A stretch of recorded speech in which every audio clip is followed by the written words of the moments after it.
Welcome back to News Conference. Our field trip takes us now to LA City Hall.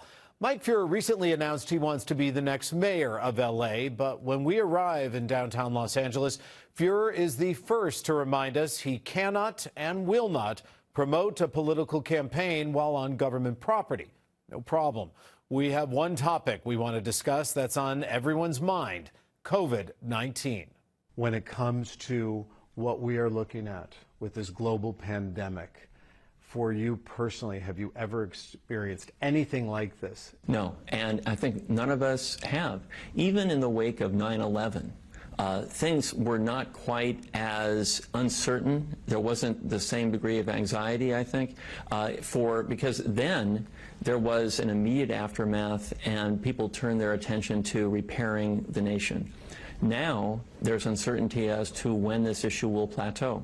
And in the meantime, a lot of anxiety about, well, what next could possibly happen. When it comes to the city of LA as our top attorney, when you consider the coronavirus outbreak, have we been reactive or have we been proactive? You know, I think we're taking some important steps, and a very key theme. Just a few days ago, I held a press conference with the DA, Jackie Lacey, with that very point in mind.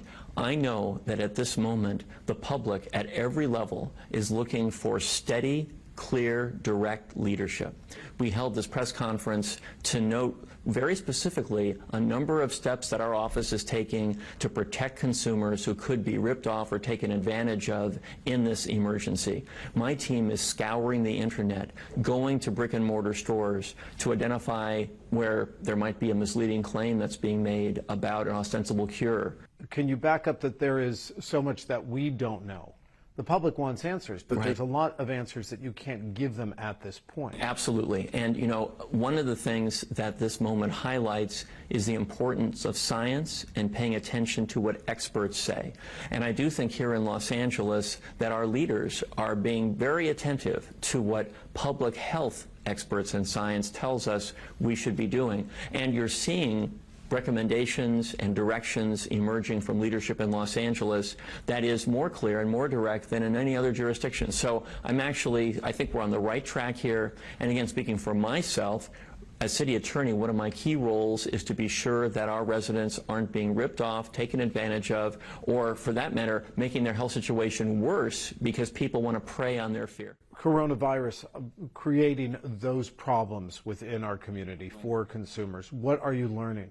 Well, we've been going, as I said, online and to stores, and we've taken several very important steps.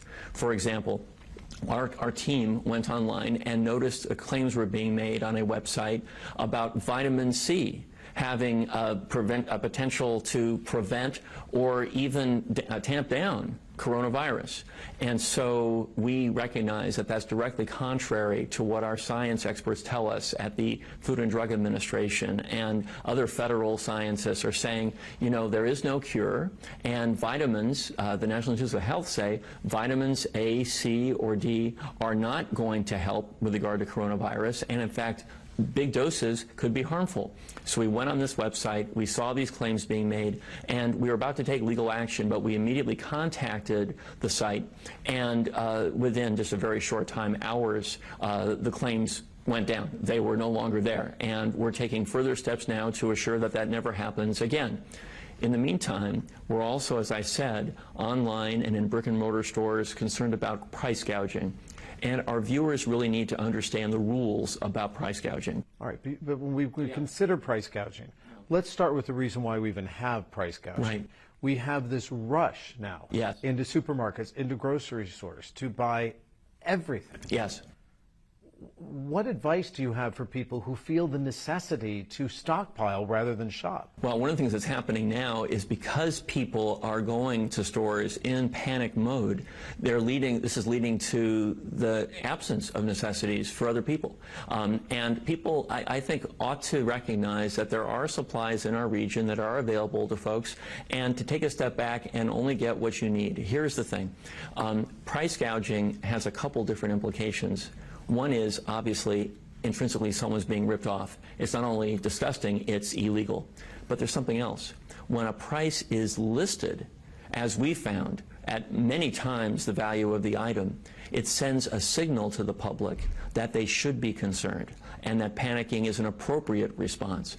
And so our intervention when it comes to price gouging has many very important elements to it.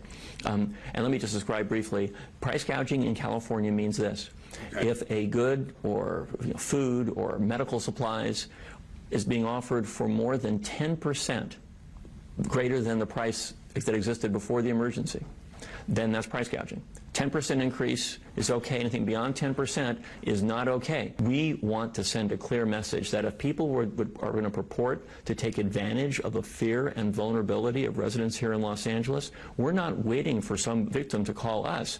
We're ahead of the curve. We're online. We're in stores. We're going to track it down. Michael, for the people that are going to stores, that are seeing the store shelves empty, are you confident they're going to be replenished and that people don't have to worry and don't say, I'm going to be out of it for an indefinite period of time? You know, I obviously don't know everything about the supply chains for our stores in the region, but I will say, in my own personal life, I am confident. I'm not in stores in my family situation trying to get every paper towel, every roll of toilet paper, and so forth. I think it's prudent always, because of earthquake preparedness, among other things, to have an extra supply of food and basic necessities in our homes. We in Los Angeles know that because of emergencies like earthquakes we've confronted before.